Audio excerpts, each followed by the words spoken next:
everyone. So I just want to open up a little bit of a conversation today, starting with The House in the Cerulean Sea by TJ Klune, and then just going a little bit broader to kind of think about why you should care, why kind of these issues in literature matter, and why you need to be critical when you are reading. I'm not here to tell you what you should be reading. I'm not here to tell you are a bad person for reading and enjoying this book. I'm just I'm asking you to be critical and mindful of what it is that you are consuming. So The House in the Cerulean Sea is a incredibly popular fantasy book by TJ Klune. It has 4.4 stars on Goodreads, and it was nominated for the Fantasy Goodreads Awards in 2020. Typically, just, on the surface, it is a very fluffy, wholesome book, has some, it's very well received, kind of a typical cozy read. But when you look at the contexts around it and some of the inspirations that the author has said regarding his inspiration for it, it does become problematic. So I'll talk a little bit about the book itself first before I move on to kind of, talk about the controversies. But the novel is essentially about a man called Linus who works for kind of an orphanage inspection group where the orphanages contain magical children, and he goes around and inspects if they are up for service or if they need to be shut down. One day he gets a request from extreme upper management and he is called in to go to an orphanage that has it's level 4 classified and has some very unique children in it, including the Antichrist. So Linus goes and he begins to kind of, have experiences, see these children differently, and has a revelation, starts to break out of his cold, monotonous persona and start to, kind of grow really attached to these children. While this is a wholesome book on the surface, the context around it do provide a little bit of a different potential perspective that does add some problematic subtext. So in an interview, TJ Klune talked a little bit about the inspiration for this book. And he says about how he kind of had like a bit of a fuzzy picture. He knew what he wanted it to be about, but he couldn't quite solidify that. I will link the full interview down below, but I'll just read the kind of the main bit. So, it remained fuzzy until I stumbled across the 60s scoop. Something I'd never heard of before. Something I had never been taught in school. I'm American, by the way. In Canada, beginning in the 1650s and continuing through to the 1980s, Indigenous children were taken from their homes and families and placed into government-sanctioned facilities, such as residential schools. The goal was for primarily white middle-class families across Canada and the US and even Europe to adopt these children. It's estimated that over 20,000 Indigenous children were taken, and it wasn't until 2017 that the families of those affected reached a financial settlement with the Canadian government, totaling over $800 million. I researched more and discovered incidences the world over in my own country and abroad of the same thing happening. Families being separated because they were different, because of the colour of their skin, because of their faith, because of those in power were scared of them. I wrote The House in the Cerulean Sea in the spring of 2018. Months later, in the summer, news exploded from our southern border about families searching for a better life being separated and put into government-sanctioned facilities. So, both the residential schools and the 60s scoop are incredibly traumatic parts of Indigenous history. The way he talks about it, he acknowledges the context. For a start, packaging all of this up into a fluffy little fantasy book, I think we can all agree is a little bit, not even a little bit problematic, very problematic. It really makes light of the themes and traumas that are presented. And, there's this kind of really clear sense of distance from the events that have happened. It's kind of like a distant story that he's heard that's given him this kind of, revelation for this fun book to be put out there. Whereas the fact is that for the people involved, the families, the people who've been affected by the legacy of these horrific ordeals, this is not something distant. This is not something that can be packaged up and put into this fluffy context. This is trauma that has destroyed their families, their histories, and had, long-lasting effects on their own lives. That is not something that should be made light of. So the 60s scoop, as TJ Klune did discuss, was the removal of Indigenous children from their families and communities and them being put into non-Indigenous families. It erased their culture, it erased their language, it erased those bonds, and it erased their identity. And it's just another way of trying to, create that homogenous society and erase those cultures that did not conform to those, Christian white-centered beliefs. And again, was incredibly destructive. The residential schools were known for rampant abuse, and bodies are still being found.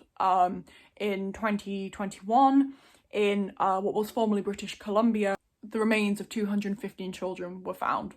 And as of September 2021, around 1,300 unmarked graves have been found in former residential sites. So again, this is an incredibly traumatic part of Indigenous history for those in Canada. And it's not something that should be made light of. It is not something that should be handled carelessly. It is not something that should be packaged up into a fluffy little wholesome fantasy book.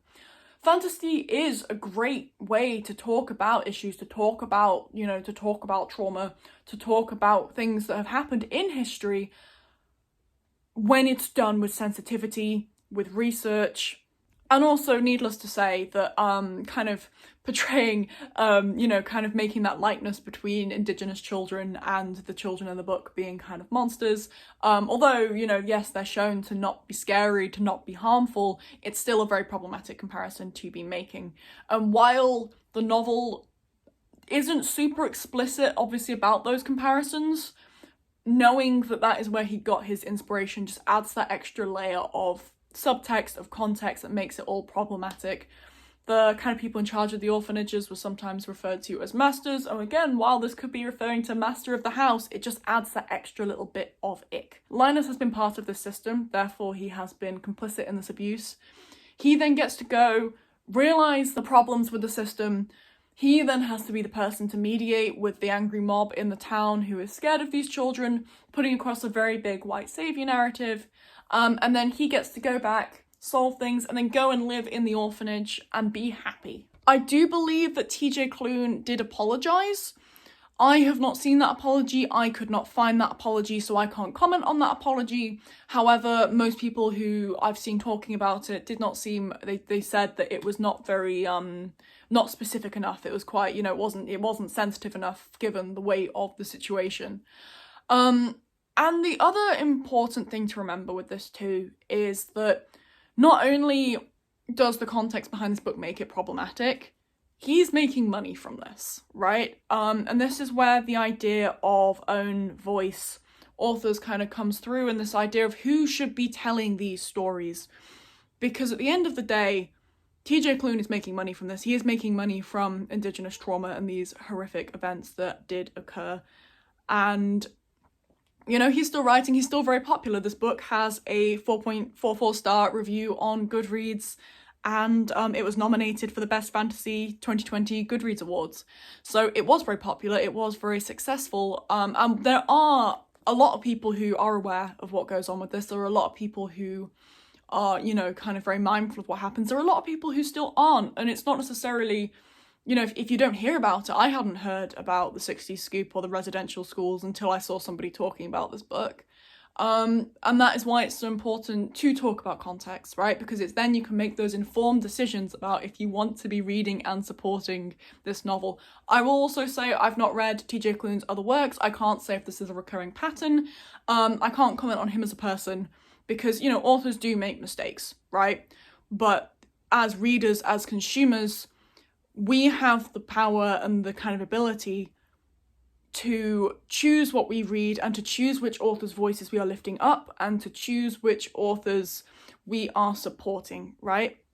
And being aware is what can help us do that. And I will also just clarify, when I'm talking about own voice authors, I mean authors who are writing about the experiences and kind of, lives and histories and cultures of their own community, people who have experience within that community and who are part of that community. And at the end of the day, there's still a shortage of people of colour, Indigenous voices.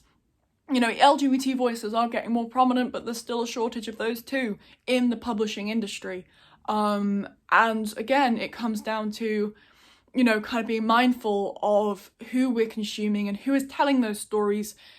And again, this is a debate for another day, right? Should people be writing writing stories centered outside of their own community and experience. But the question to ask is this thing taking up a space that could be used by somebody who has more, I don't want to say authority to tell this story, but has a deeper insight into the story, a deeper connection to the story, whose voice otherwise wouldn't be heard? That's the thing to kind of be asking, right? And some people are perfectly happy and comfortable to separate the artist from the author. You know, that kind of idea that the book is a separate entity to the author itself. You know, you can kind of acknowledge that the author is a bad person or has done problematic things, while still enjoying the art that they create. I have mixed feelings on this, personally. But again, the thing to just be aware of when you are supporting authors is they are making money, they are making profit, they have public platforms, and they are kind of putting their opinions and thoughts out there through those platforms. And again, I don't know enough about TJ Klune to comment on this, but the prominent one who I think we can all agree on is a perfect example of that is, you know, J.K. Rowling, who uses her platform very actively to do harm. And there are authors who do use their platforms actively to do harm. But essentially, to sum everything up, at the end of the day, read what you want to read. It is up to you. You are a free, independent person, and I'm not gonna come at you for that. But please be critical and aware of what you are reading. Be critical and aware of what books you are recommending, which voices you are lifting up, which perspectives you are lifting up. Yeah, just be mindful. Be mindful of that. And diversify your reading, okay? It's very important. I will hop off for now. And again, I would love to hear your thoughts on everything in the comments. And I will see you all very soon. Bye, guys.